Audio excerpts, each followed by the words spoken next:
Um evento com a promessa de ampliar o debate que tomou conta do Centro Histórico de Porto Alegre, mas que não ampliou tanto o debate assim. A polêmica sobre a securitização dos produtores gaúchos e o Gramado Summit, que vai reunir milhares de pessoas para o maior brainstorm da América Latina. Eu sou Orestes de Andrade Júnior e o Poder RS está no ar.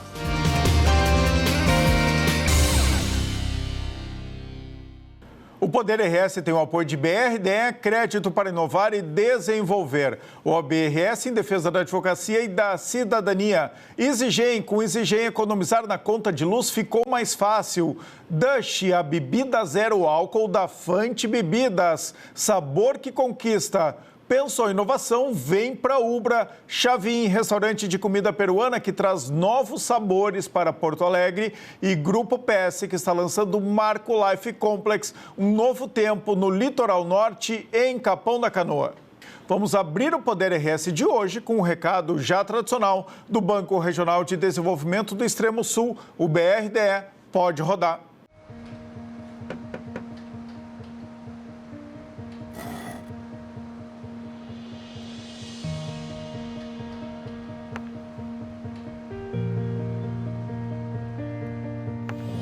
É bom saber que nos momentos que mais precisamos, temos o parceiro certo. Ou mais de um parceiro, né, filhão?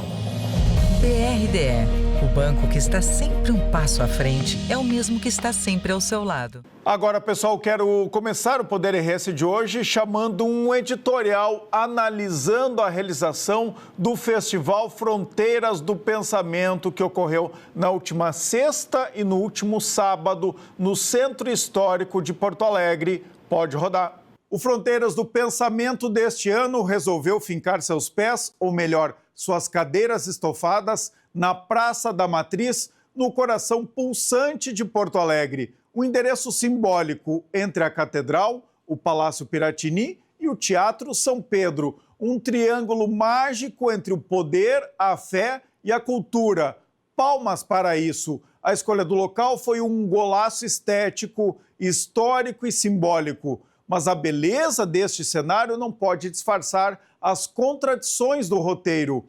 O evento aconteceu numa sexta-feira útil, no sábado também. Mas eu pergunto, que fronteira do pensamento se rompe quando se realiza um encontro de ideias em pleno horário comercial? Quem pode assistir? Quem pode faltar ao expediente para ver palestra de artista? Qual trabalhador? Qual microempresário? Qual microempreendedor? Qual estudante tem esse privilégio?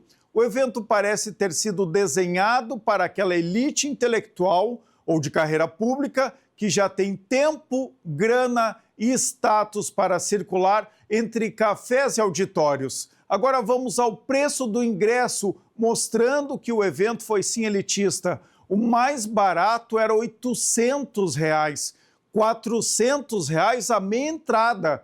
Caro, não? Isso tudo para ouvir o que já está nos podcasts, nas lives e nos perfis verificados do Instagram.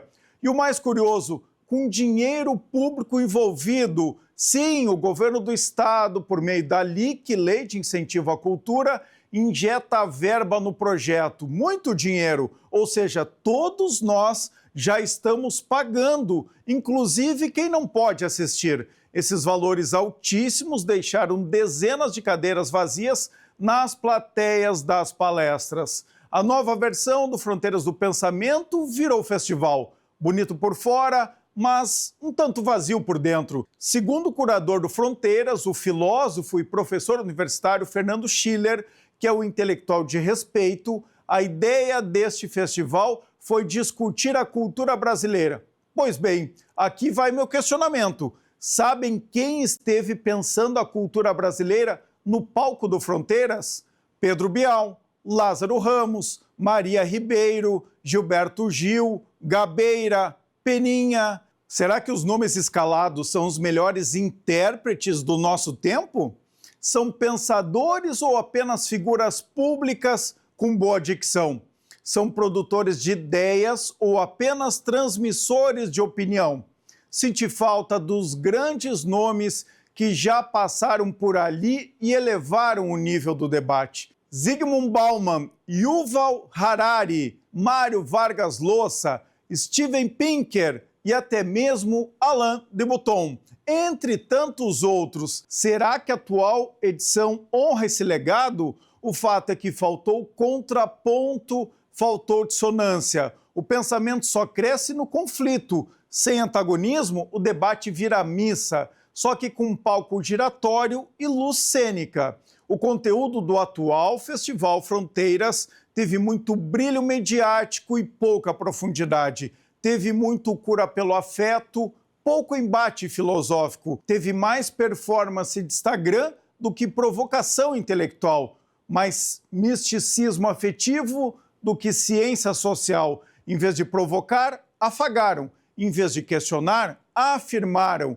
Como diria Vargas Llosa, que já esteve no Fronteiras, abre aspas, quando a cultura vira entretenimento, o espírito crítico morre de tédio, fecha aspas. E como alertou Fukuyama, outro veterano do palco gaúcho do Fronteiras, abre aspas, a democracia depende do confronto honesto entre visões de mundo. Será que o Fronteiras virou apenas um palco bonito para ideias seguras dentro de bolhas bem ventiladas? A pergunta fica no ar. O pensamento, a meu ver, deveria ir muito além. Olha só, pessoal, todas as críticas que eu fiz ao Fronteiras do Pensamento, eu tive a oportunidade de fazer em forma de perguntas, de questionamentos, para o curador do evento, o filósofo e professor universitário Fernando Schiller. Olha só o que ele respondeu. Pode rodar. Estou aqui com o curador do Fronteiras do Pensamento, Fernando Schiller, e eu quero te perguntar um pouco sobre essa grande novidade que está sendo muito elogiada. A gente vai falar das duas coisas hoje, tá? Dos elogios e das críticas. Nós vamos começar pelo copo cheio, que é essa mudança de local e o Fronteiras do Pensamento ganhando o centro, o coração de Porto Alegre, o centro histórico, a Praça da Matriz e os arredores do poder e da cultura gaúcha, Schiller. Olha, primeiro, essa combinação sempre funcionou e ela é sempre importante. Né? Você combinar um espaço histórico, cultural, com atividade cultural. Né? Porque os centros das cidades, especialmente por uma Praça da Matriz, há muitos prédios públicos.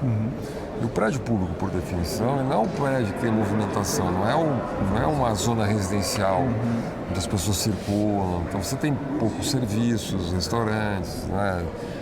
Enfim, então, quer dizer, mas só que é um patrimônio belíssimo, histórico belíssimo. Tem 8 espaços culturais em volta, né? Tribunal de Justiça, Ministério Público, a Cúria, a Assembleia, o Multipalco, o Teatro São Pedro.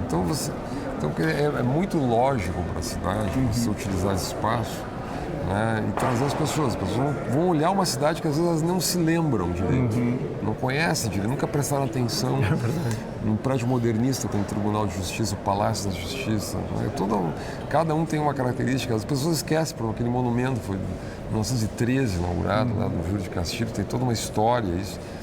Então, enfim, eu acho que Fronteiras dá e também discussão da cultura brasileira. Assim, Porto Alegre tem um protagonismo, de receber intelectuais, artistas, pensadores brasileiros, e a partir daqui fazer uma discussão sobre a cultura brasileira. Eu queria que tu explicasse um pouco sobre isso. Qual foi a ideia da curadoria deste evento? Bom, a ideia foi um pouco inspirada no conceito de que você não tem uma identidade brasileira, você tem identidades brasileiras. Né? Isso que é a nossa homenagem ao Antônio Cícero. Né? O Antônio Cícero um pouco quando ele morre de maneira um pouco dramática no ano passado, toda a obra dele, ele tem esse conceito da pós-vanguarda. Há muito tempo a gente definiu o Brasil como um país do tropicalismo, né? Vanguarda tropical, do concretismo brasileiro, parece que definiu o Brasil, a Semana de Arte Moderna, os seus desdobramentos. O Brasil hoje é um país plural, as vanguardas se exauriram de certa maneira. Então, que cultura é essa? Que país é esse? Então, nós convidamos intelectuais sem nenhuma pretensão de criar algum consenso, não há consenso sobre isso. Né? Então, esse foi o primeiro insight que nós tivemos. Os convidados não estão muito numa matriz ideológica de centro-esquerda? Não faltou a direita aqui? Olha, eu diria assim, Fronteiras tem quase uma fixação em ser plural. Ser plural, ao contrário de muitas atividades culturais que muitas vezes não são plurais. Né? Então, assim, né, a gente gosta do pluralismo. Mas muitas pessoas não notaram a pluralidade nesta edição. Vou recolher essa observação, essa crítica. Eu adoro crítica. E acho que essa percepção é muito válida para nós. Acho que é preciso, sim, ter visões muito diferentes. Nós tivemos intelectuais que são mais críticos, né? O Antônio Cícero, por exemplo, né?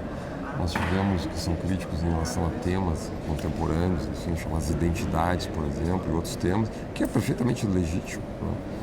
E alguns outros, mas eu acho que é uma análise que precisa ser feita realmente. O Fronteiras tem um compromisso com a pluralidade e não pode abrir mão disso. E se há uma percepção diferente, acho que ela precisa ser bem avaliada. Perfeito. Tu falou muito sobre o caos que a gente vive das redes sociais agora e tu tem uma visão muito parecida com a minha, né? Otimista. Acho que isso é bom. Mas também falou muito sobre as nossas instituições, que nem todo mundo pode e deve ir para o caos, porque aí sim a gente vai ficar mais perto da barbárie. Que tu resumisse isso que tu falou aqui no painel no Palácio Piratini. Olha, isso é uma tese que é basicamente o seguinte: a sociedade está mais caótica, né?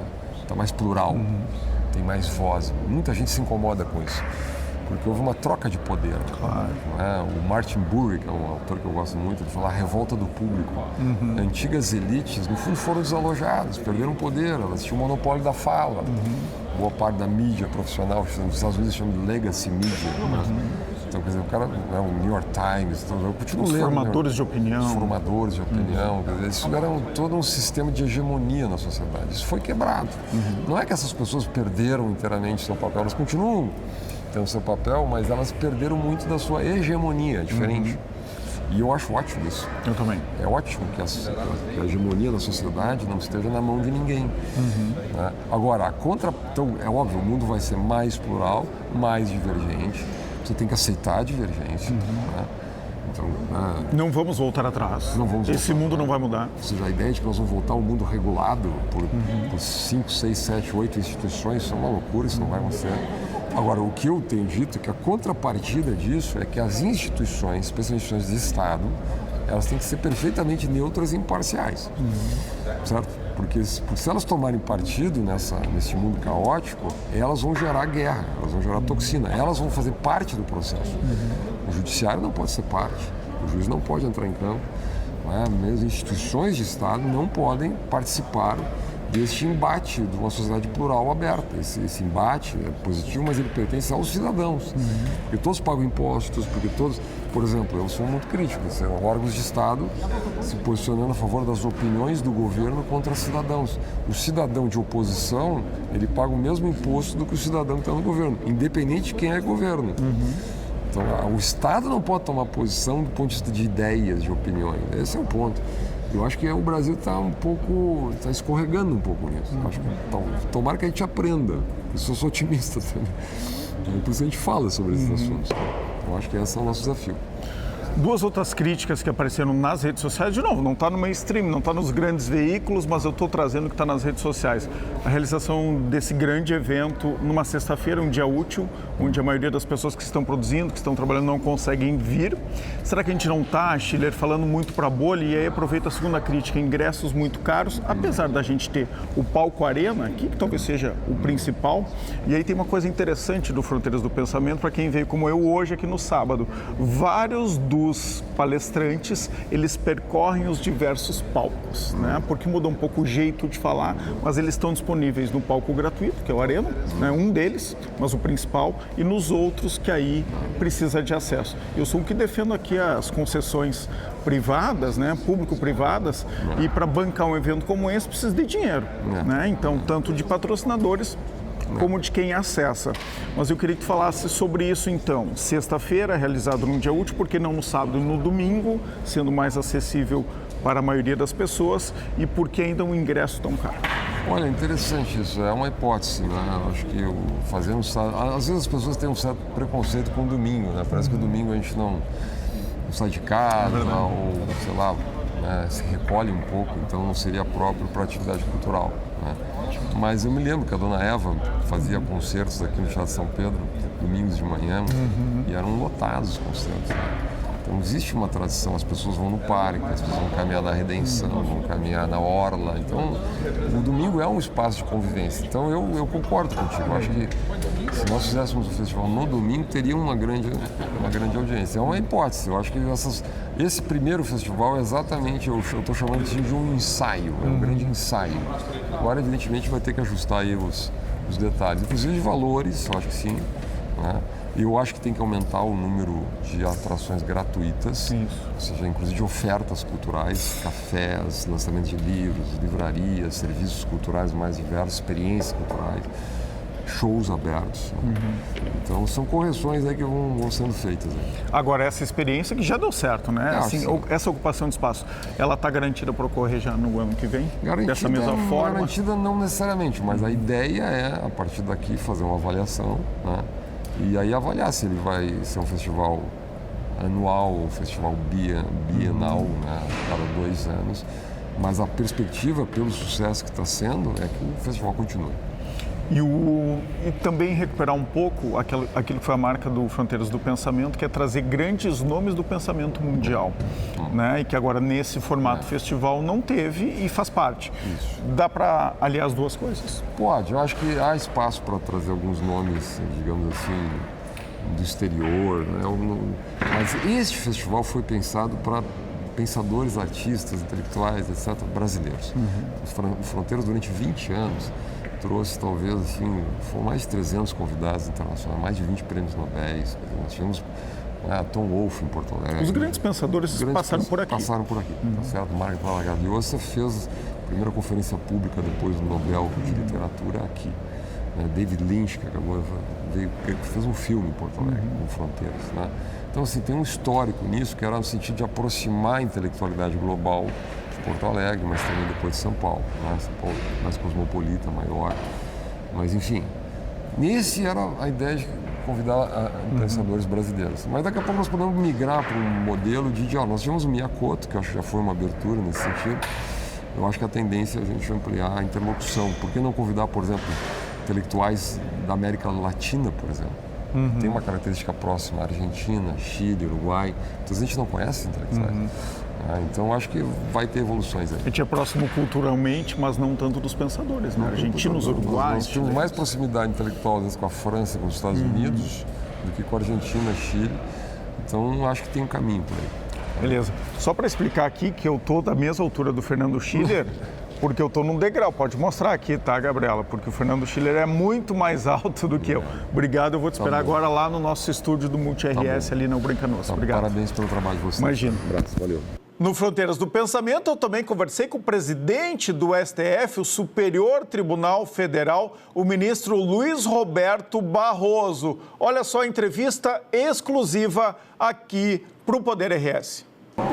Estou aqui com o ministro do STF, presidente do STF, Luiz Roberto Barroso. Quero perguntar um resumo da sua manifestação aqui no Fronteiras do Pensamento. Então, esse é um evento que ganhou repercussão nacional e eu vim com muito prazer atendendo a um convite do presidente do tribunal e do governador. Meu tema foi mudança climática e talvez esse seja o lugar certo para discutir isso. Poucos lugares do mundo viveram as aflições que o Rio Grande do Sul passou por causa dos eventos climáticos extremos, que basicamente revelam um planeta dizendo que alguma coisa de errado está acontecendo. Tivemos secas prolongadas na Amazônia, queimadas no Pantanal, as inundações trágicas aqui no Rio Grande do Sul. E, portanto, nós todos precisamos de um trabalho de conscientização para enfrentar um pouco o negacionismo de pessoas que ainda não reconhecem esse problema, uma certa inércia da política que adia soluções que vão se tornando importantes e o próprio descumprimento pelos países em geral das metas que assumiram de redução de emissões de carbono no Acordo de Paris. Eu acho que o mundo vive um momento delicado e que as pessoas todas precisam se mobilizar. No âmbito do Judiciário, nós lançamos no Conselho Nacional de Justiça para todos os tribunais um plano de descarbonização, um plano judiciário carbono zero.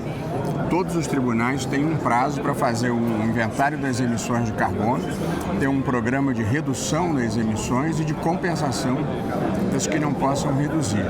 Eu acho que o enfrentamento à mudança climática é uma tarefa que exige que cada um, cidadão, instituição, cumpra o seu papel. pouco a minha visão, a gente na vida não deve deixar de fazer o pouco que pode por não conseguir fazer tudo o que gostaria de fazer.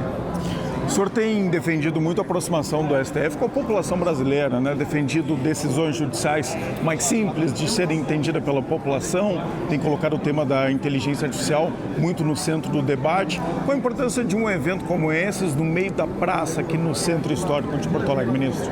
Eu acho que quem está no poder público tem esse dever. Todo poder de uma democracia é poder representativo, ou seja, todo poder é exercido em nome e no interesse da população, do povo, é isso que nos cabe fazer.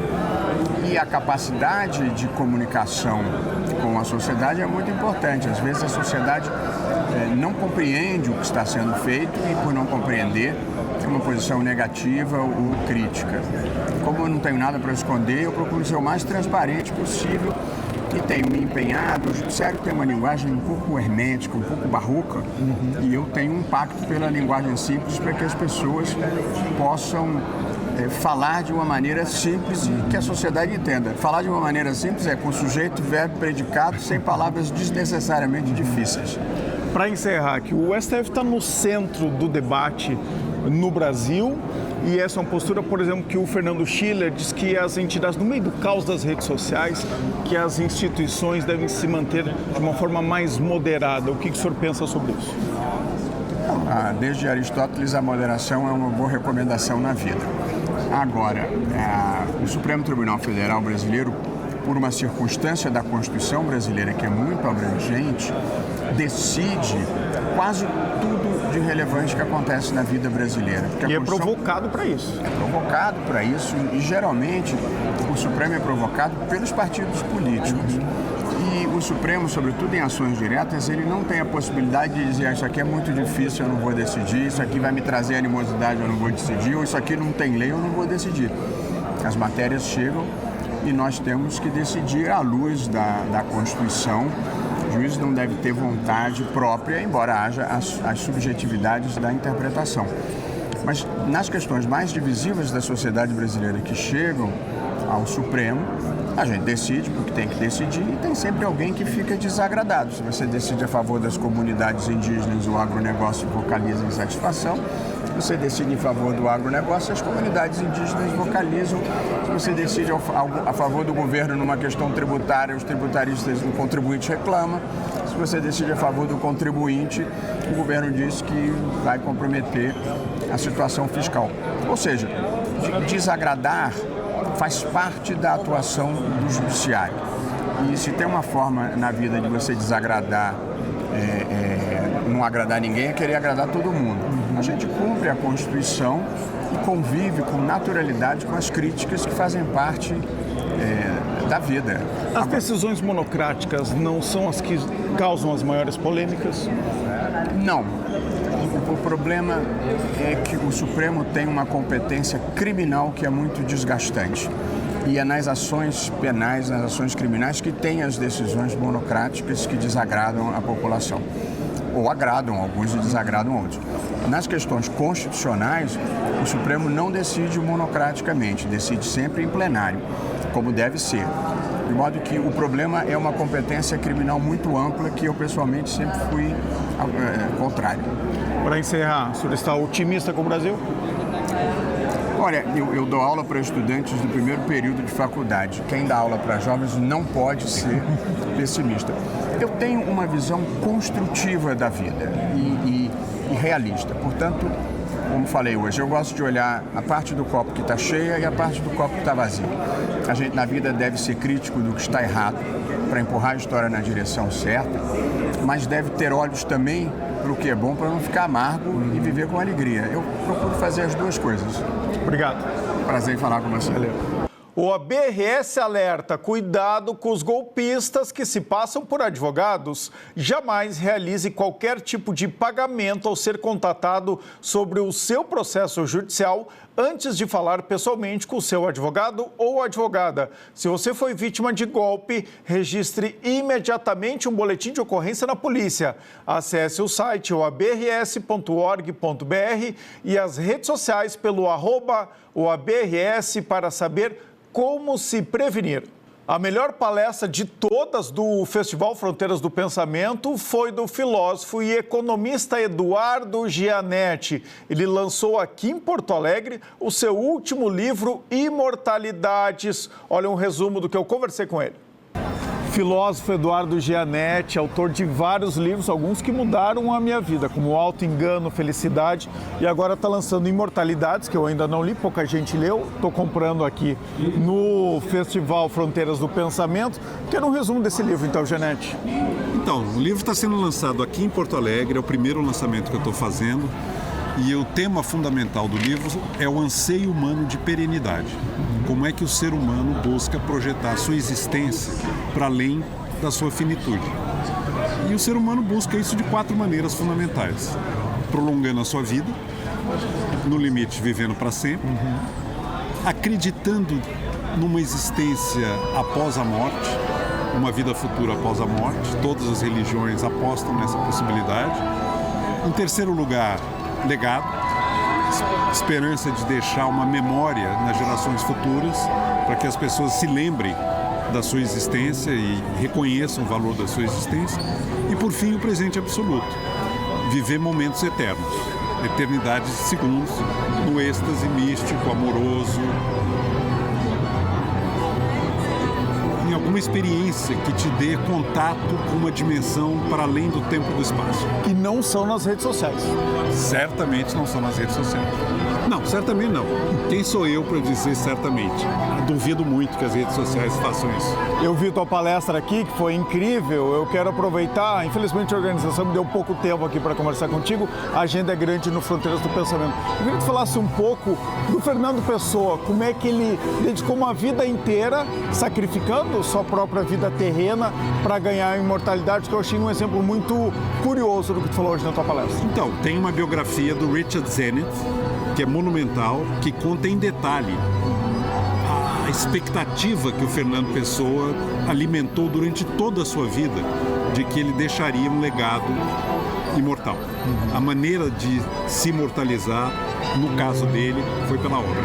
Tá bom? Tá bom, obrigado. Obrigado eu. Valeu. Bota ali no teu carrinho, bem juntinho, com sabor. Depois pode dizer, você escolheu a Alibem. Escolheu muito bem. A Alibem é uma empresa gaúcha que produz linguiça toscana, bacon, cortes especiais, o melhor da carne suína, sendo uma das mais modernas indústrias do país, adota políticas de qualidade e sustentabilidade, tendo uma linha diversificada de produtos e uma estrutura capaz de atender aos mais exigentes mercados, exporta para mais de 40 países e distribui seus produtos em todas as regiões do Brasil, garantindo investimentos nas áreas de meio ambiente e biossegurança, proporciona a evolução e o desenvolvimento social. Quando você consome um produto Alibem, além do sabor inigualável, pode ter a certeza da escolha certa por todos esses motivos. Procure as delícias Alibem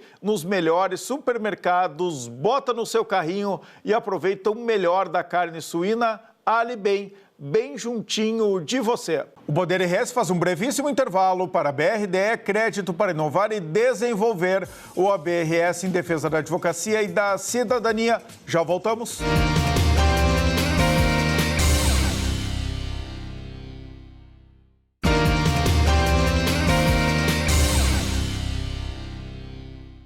Poder RS está de volta para a BRDE, Crédito para Inovar e Desenvolver. A briga entre os agricultores gaúchos e o governo federal continua. Após a rejeição da proposta feita pelo Ministério da Agricultura, os produtores mantiveram as manifestações que chegam a mais de 60 municípios. Eu vou conversar agora com a representante do movimento SOS Agro RS, a Graziele Camargo, sobre as demandas do grupo e as consequências do endividamento do setor no estado. Graziele, bem-vindo ao Poder RS.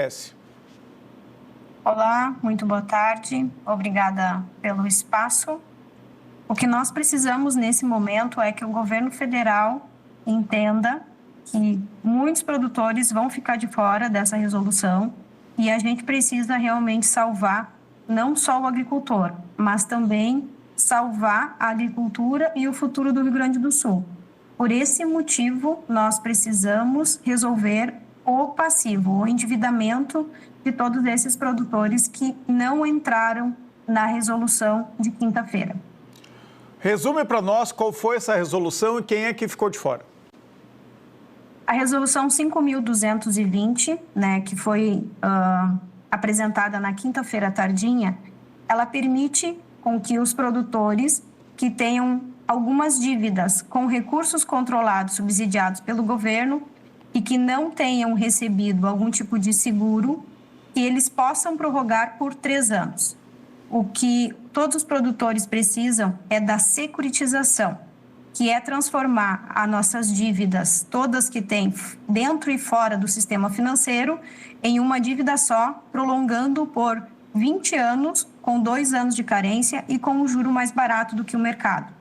Porque as dívidas que vêm acontecendo, em função da tragédia do ano passado, das enchentes e da seca desse ano, elas estão impagáveis. Graziele, é importante falar que o produtor vem sofrendo isso não desde o ano passado, há muito tempo. Nas 6 últimas safras, 5 a gente teve estiagem e 1 a gente teve as enchentes de maio do ano passado.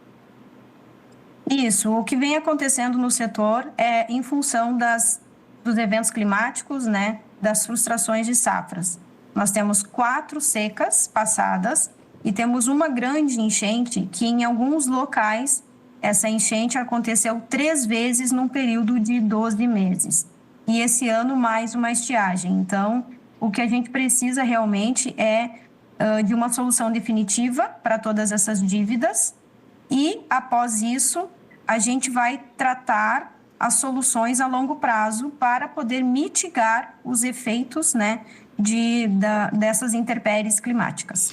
Nenhum produtor do mundo aguentaria isso, né? Em 6 safras, 4 com estiagens severas, com perdas profundas na produção e 1 com enchente, né? E ainda a recorrência. Teve anos que a gente teve cheias e também, né, por incrível que pareça, a gente teve cheias, mas também estiagem. Então, assim, como é que está o produtor hoje, o nível de endividamento? E é importante falar que isso não afeta só o meio rural, só os produtores. 40% do PIB do Rio Grande do Sul tem a ver com o agro. Então, todos os gaúchos ficam mais pobres, né, com o endividamento dos nossos produtores.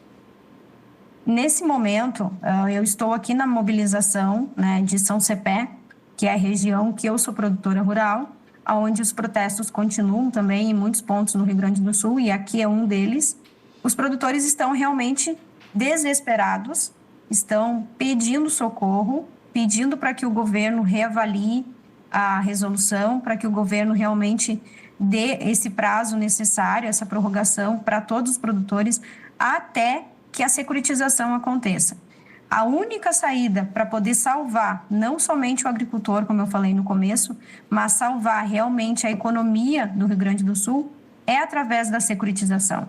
A gente sabe que quando um produtor deixa de produzir, e muitos produtores vão deixar de produzir, vai acontecer que vai diminuir a demanda de muitos alimentos, não somente falando de soja, mas de muitos outros alimentos, e isso vai fazer com que o preço dos alimentos aumentem lá na ponta, né, lá no supermercado.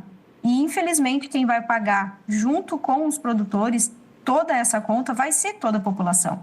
Então, esse é o apelo que a gente faz para que a cidade, para que o comércio, para que os caminhoneiros, para que a indústria realmente nos apoie nesse momento, para que a gente realmente consiga resolver isso e permanecer na atividade.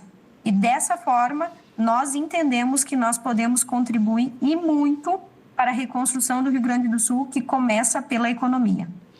Explica aqui para quem é da cidade o que significa fazer a securitização. A securitização é pegar todas as dívidas do produtor rural, transformá-la em títulos, né, para vender no mercado, para que a gente consiga ter um prazo maior para pagar. A securitização não é perdão de dívidas, não é anistia de dívidas, de forma alguma. O que a gente quer é transformar essas dívidas com um prazo maior, um alongamento, com um juro um pouco menor do que já tem no mercado, para que nós mesmos possamos continuar trabalhando e pagando anualmente todo o endividamento que o produtor tem. E assim a gente consegue continuar na atividade.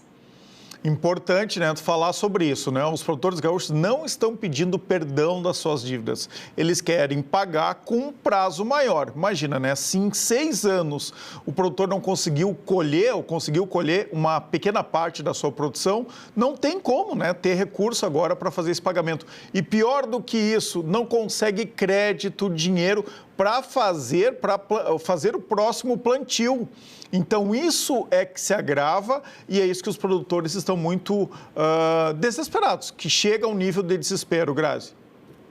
Isso aí, é como se o comércio, né? Como se uma loja, em 5 anos, ela começa a comprar produto e ela não consegue vender. E ela compra e ela não vende. Quer dizer, ela está em 5 anos acumulando dívidas, não está conseguindo ter retorno, não está conseguindo ter nem o custo para pagar aquele investimento que ela está fazendo. Como é que o produtor sobreviveu até agora? Enrolando e empurrando essas dívidas, né? De alguma outra forma, pegando crédito na empresa, pegando crédito no banco para pagar a empresa. Então, ele vem acumulando todas essas dívidas, achando e tendo a esperança de que no próximo ano vai ser bom e, infelizmente, não está acontecendo.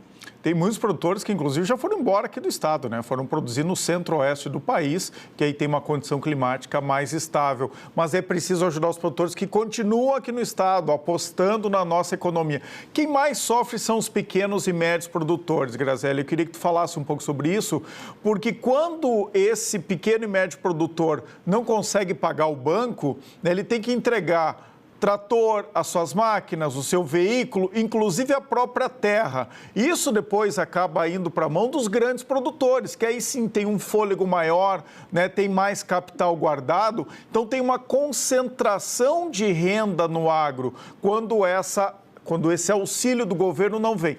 Se o governo federal fala muito em nome dos pequenos e dos médios, chegou a hora de provar na prática?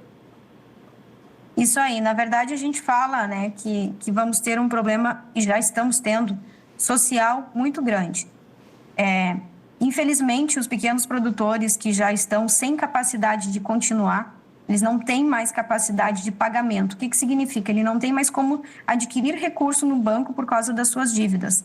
E ele, lá atrás, desde o ano passado, ele assinou, acreditando que ele iria conseguir produzir, apostando no tempo.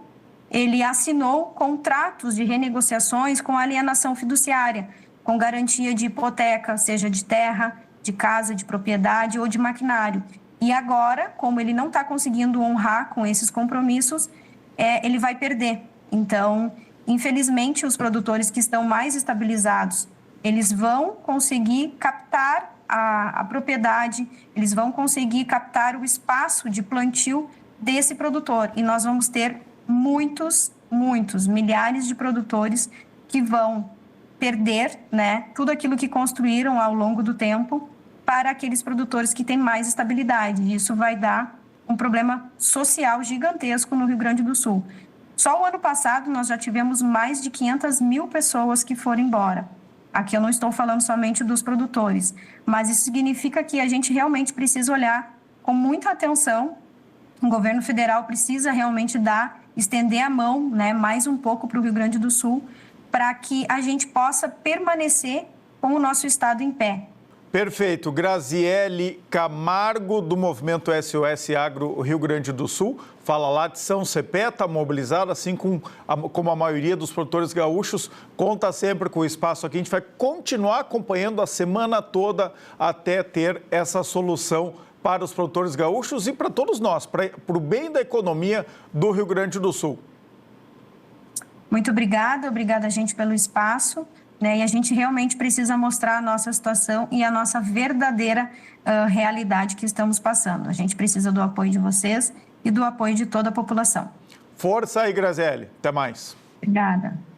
As bebidas zero álcool são um novo jeito de brindar o agora. Elas deixaram de ser uma alternativa e se tornaram uma escolha cada vez mais presentes nas celebrações, nas mesas e no estilo de vida dos consumidores. Pensando nisso, a Fante preparou um e-book exclusivo que explora essa tendência em crescimento no Brasil e no mundo. Baixe o e-book gratuitamente no link da bio do Instagram, @Fante Bebidas. Dush, a bebida zero álcool da Fante Bebidas, sabor que conquista. Um evento que vai reunir mais de 20 mil pessoas é a Gramado Summit, que começa nesta quarta-feira. Eu conversei com o CEO e fundador deste grande evento de inovação, tecnologia e negócios. Pode rodar. Eu converso agora com o CEO e fundador da Gramado Summit, Marcos Rossi. Bem-vindo ao Poder RS. Muito obrigado, Orestes. Que prazer estar aqui dividindo um pouquinho sobre Gramado Summit com vocês. Estamos aqui em meio aos pavilhões do Serra Parque, então talvez esteja um pouco barulhento, mas estamos em plena montagem de Gramado Summit. Não, o som está perfeito, Marcos, não dá para ouvir ainda os ruídos da montagem, mas que bom que tu já está aí no local do evento. Eu quero saber se está frio em Gramado nesse momento. Curiosamente, muito frio, viu? Não deveria estar assim, mas a gente tem uma perspectiva muito boa. Nos dias de Gramado Summit, a gente deve ter uma média de 16 a 18 graus, mas agora, que eu acho que é quase que sul e sudeste inteiro, né? Agora a gente deve estar com uma média de 6 graus agora, mas está tudo bem. E a montagem já começou no final de semana, é isso? A montagem começou final de semana passado. A gente começa com um processo de marcação de piso, porque é um evento muito grande, Orestes. A gente tem mais de 24 mil metros quadrados de área utilizada, de material que vai para stand, vai para palco, para credenciamento. São mais de 3 mil metros quadrados de material. Então, é realmente muita coisa e precisa de bastante tempo. A Gramado Summit acaba levando aí uns 15 dias entre montagem, desmontagem e a operação do evento. Eu quero que tu me fale dos destaques e das novidades desse ano. Vamos lá, tem muita coisa legal. Eu acho que Gramado Summit cada vez mais se consolida como um local onde diferentes cabeças, mentes brilhantes se encontram, debatem sobre futuros possíveis e improváveis, mas além disso a gente se consolida esse ano como uma grande feira de negócios. A gente tem um evento que está gigante, empresas como Magalu, Loja Renner, o Google vão estar aqui com a gente na feira de negócios, mostrando seus produtos, suas soluções, e ao mesmo tempo a gente parte de um princípio que o conteúdo ele tem uma estrutura muito simples e direta, que é convergência, divergência e insurgência, no sentido de que tudo aquilo que a gente entende em relação ao futuro, a gente mais ou menos imagina como a nossa vida vai ser, como o nosso comportamento vai ser, mas esse futuro só acontece a partir do momento que diferentes pessoas com diferentes pensamentos e ideias conseguem debater durante muito tempo para convergir em alguma coisa que vai se tornar o futuro. Então, a Gramado Summit ela quer estar cada vez mais na vanguarda do conteúdo para fazer com que a gente consiga mudar um pouquinho o futuro durante esses 3 dias que a gente está aqui debatendo e criando soluções na Gramado Summit. Tu sempre fala isso, né, Marcos? Que ninguém sai igual de uma Gramado Summit. Então, antes da gente falar mais sobre essa rodada de negócios que vai ter, eu acho que é uma novidade importante do evento, eu queria ainda que tu falasse um pouco mais sobre conteúdo. Quais são os grandes palestrantes desta edição? Legal.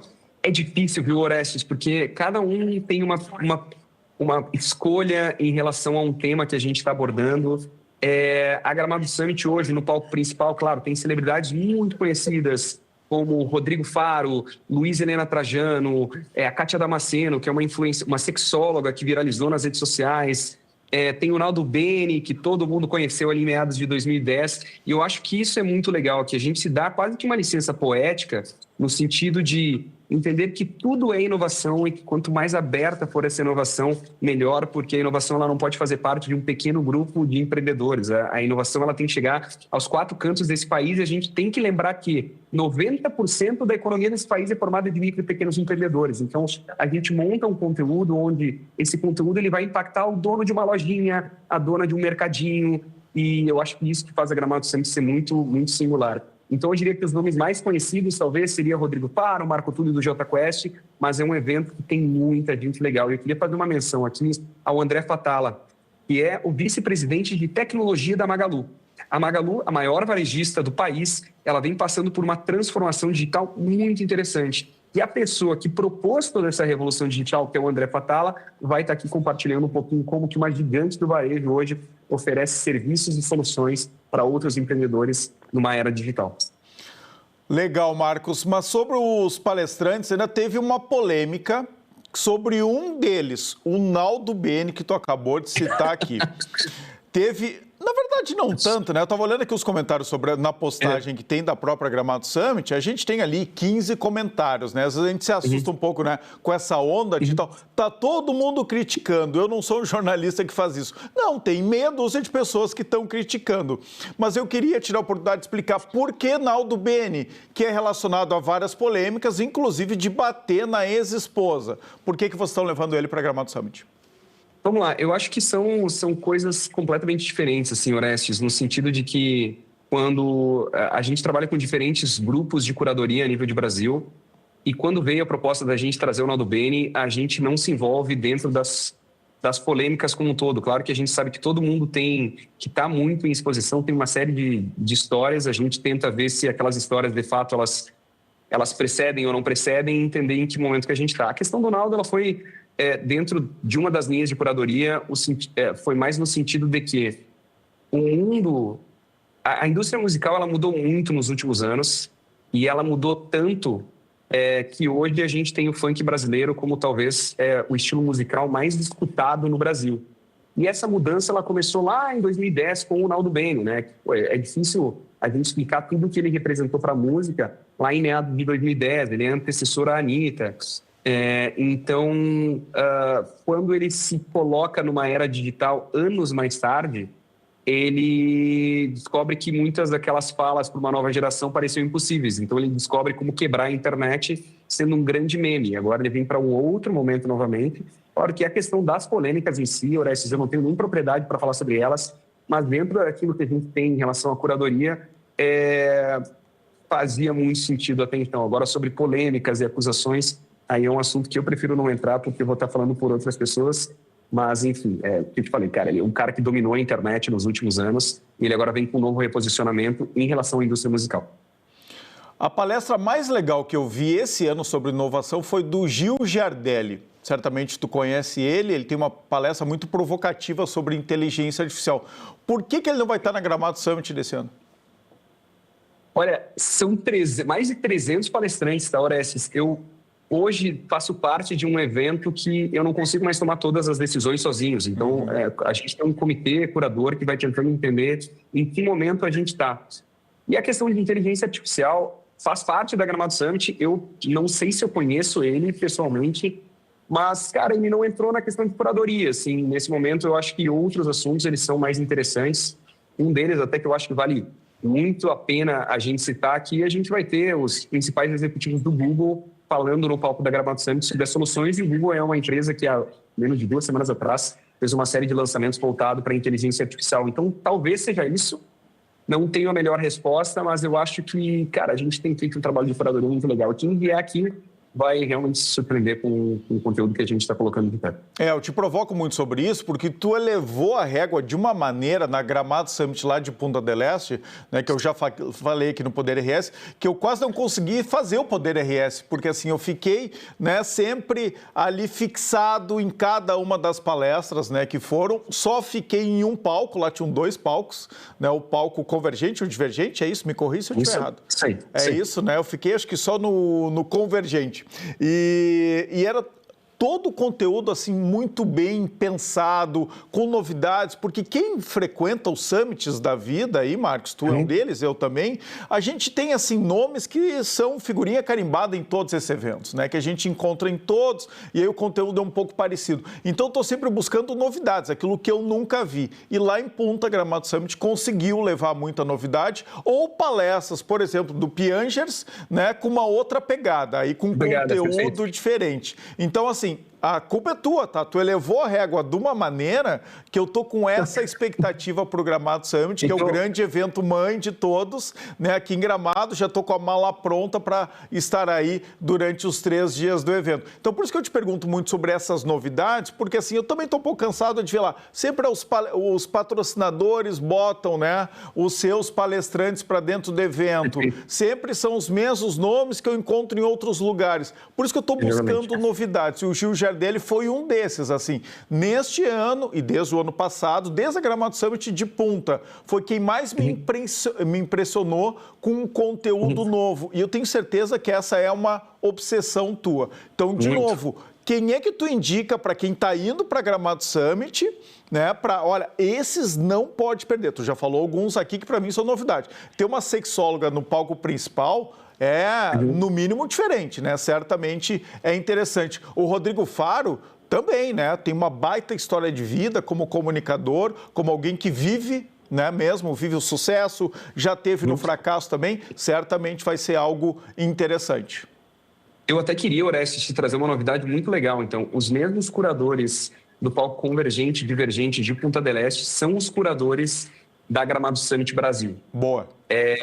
Porque Punta foi uma oportunidade muito legal da gente testar algumas coisas. É muito difícil, quando a gente quer ser muito conceitual, como foi em Punta del Este, a gente replicar na sua totalidade o mesmo evento aqui no Brasil, porque eu estou lidando com um público muito maior. A nossa plenária principal em Punta del Este tinha cerca de 300, 500 lugares. A plenária aqui no Brasil tem mais de 2.000. E a gente sabe que muitas vezes aquilo que é muito conceitual não necessariamente é popular. Mas dentro da medida certa, a gente conseguiu trazer os mesmos curadores dos mesmos palcos. Então, o Luiz Candreva, que foi o curador do palco Divergente, é o curador do palco Divergente aqui na edição de Gramado. O curador do palco Convergente, que é a Arena Magalu, é o mesmo que foi em Punta del Este. Então, é muito legal, assim. E eu tenho algumas menções que eu particularmente gosto muito, e eu queria pegar o primeiro dia, por exemplo, de Gramado. Cara, a gente abre o evento com Luiz Helena Trajano, a gente tem o Fábio Fátio, que é presidente da loja Zener, a gente tem o Guilherme Paulos, que é presidente da CVC, vou ter que falar minha mãe aqui, obviamente, a Marta Rossi, que para mim é a melhor palestrante que a gente já anunciou na história da Gramado Summit.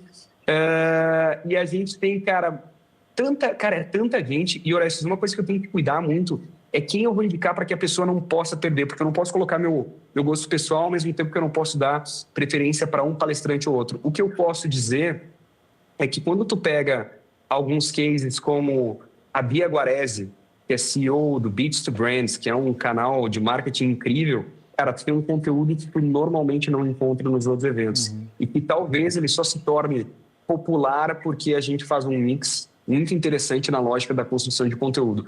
E no palco Divergente, aí vem a parte mais legal, que eu acho que, por mais que tenha ficado mais no Convergente, em Punta, quem participou de Punta del Este pôde vivenciar um pouco, que é um palco que não tem nenhuma lógica, nenhum cronograma, porque uma palestra de 40 minutos pode virar um debate de 2 horas. E a gente também está trazendo esse tipo de provocação para cá. Mas eu diria assim, de todos aqueles nomes que a gente tem, se eu pudesse escolher um, que aí eu vou colocar muito meu gosto pessoal, cara, é Luiz Helena Trajano e Felipe Ciani na abertura do palco principal. Felipe Ciani é um grande jornalista, ele está na CNN, e ele vai estar entrevistando a Luiz Helena Trajano no palco da Gramado Summit. Eu acho que quando tu começa a entender o tamanho da Luísa como um todo e o que a Magalu representa no país, eu diria que, para mim, é a palestra mais aguardada. Mas, lógico, na sequência a gente tem Rony da Reserva, tem uma galera legal. Beleza, eu queria que tu falasse, inclusive, um pouco sobre isso, sobre essa mentoria que o Rony Meisler, da Reserva, vai dar aí para um grupo seleto, né? E aí puxando um pouco para essa parte dos negócios da Gramado Summit. Em Punta, assim, eu vou falar bastante sobre Punta, porque tu esteve lá com a gente, né, Orestes, produziu conteúdo lá pra gente. Então, Punta foi uma grande oportunidade de testar muita coisa. E uma das coisas que a gente testou em Punta foi tentar criar um evento mais exclusivo dentro de um evento, onde não necessariamente uma palestra ela fosse o ponto de interesse, mas fosse realmente uma mentoria. Assim, como seria permanecer em Punta 2 horas com o Caíto Maia, falando sobre negócios. E a gente resolveu replicar aqui no Brasil com o Rony. Então, no dia 3, um grupo de 60 pessoas vai ter acesso a um conteúdo exclusivo no Hotel Casa da Montanha, com o Rony, onde tu vai ter 2 horas de bate-papo com um cara que, querendo ou não, mudou a indústria da moda no Brasil. e fez um dos maiores cases assim, em relação a moda e propósito da história recente da indústria da moda. Então, ele vai estar lá para esse grupo de 60 pessoas e no dia seguinte ele faz uma palestra de 40 minutos aqui para o grande público. Perfeito. Vamos lá agora para... Quem quer participar da Gramado Summit, ainda tem ingressos? Tem ingressos. Cara, eu sou um bom vendedor, assim, então eu estou até os 45 do segundo tempo, o PPCI me liberando e eu conseguindo ter disponibilidade, a gente vai dando um jeito de adaptar a feira para fazer uma feira com responsabilidade, que entregue uma qualidade que só a Gramado Summit consegue e o maior número de pessoas legais para dentro.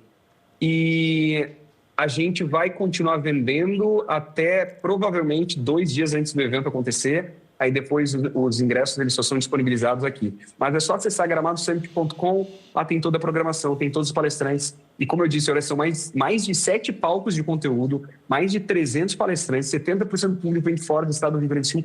É muita gente, muita gente. Mas eu tenho certeza que, por mais que Punta tenha tido a exclusividade, o maior e o melhor evento ainda está aqui. Com certeza. Entrei no site agora aqui, ó, faltam 5 dias e 8 horas. Tá ali o aviso para vocês não perderem.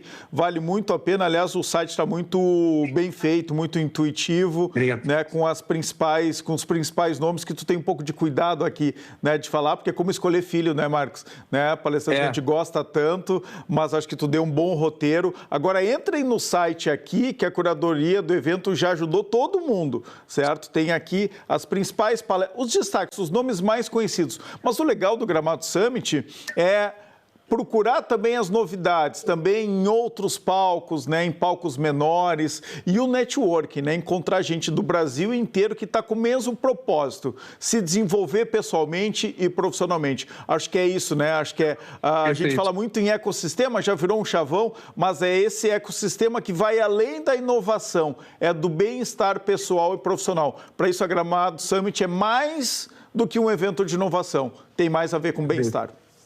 E, Orestes, até para contribuir com a sua fala, quando eu digo que é muito difícil para mim, delicado, escolher palestrantes, é porque eu tenho que, enquanto executivo, me isentar do meu gosto pessoal, apesar de que toda a Gramado Summit, no final do dia, é parte de um pensamento que se eu fosse o meu visitante, se eu fosse o meu comprador, eu estaria genuinamente satisfeito com o evento que eu fiz. E, normalmente, a gente toma essas decisões em cima disso. Mas a gente tem uma área geek. Para quem gosta do mundo geek, do mundo dos games, que é uma indústria maior do que a indústria do cinema e da música juntas, a gente tem aqui um palco para 150, 200 pessoas com nomes incríveis, assim como o Castro Brothers, que é um canal realmente muito grande na internet. Então, esse que é o legal da Gramado Summit. Numa esquina qualquer, pode ter uma palestra realmente muito grande e, às vezes, até mais legal do que as palestras do palco principal. Eu estava olhando até, para encerrar mesmo agora, ó, vai ter até um treinão, é isso? Vai ter corrida em Gramado? Corrida. É um grande brainstorming, né? E a gente acredita que para a gente estar bem e passar mais de 8 horas aqui nos pavilhões, é legal a gente estar cuidando da saúde também. Então, a minha turma inventou um treinão que vai ser na quinta-feira e, se tudo correr bem, num belíssimo tempo de Gramado, que já não vai mais estar tão frio, mas de qualquer forma, se tiver um pouco friozinho, corre um pouquinho, já está quente, vem para Gramado Summit e aí explode de pensamentos nesses dias que a gente vai estar aqui. Perfeito. Marcos Rossi, obrigado pela tua participação novamente no Gramado Summit. Bom trabalho aí, boa montagem e a gente se encontra aí no dia 4. Obrigado, abraço. Abração. O Poder RS de hoje fica por aqui. Para a BRDE, crédito para inovar e desenvolver. Tenham todos uma boa noite e fiquem bem.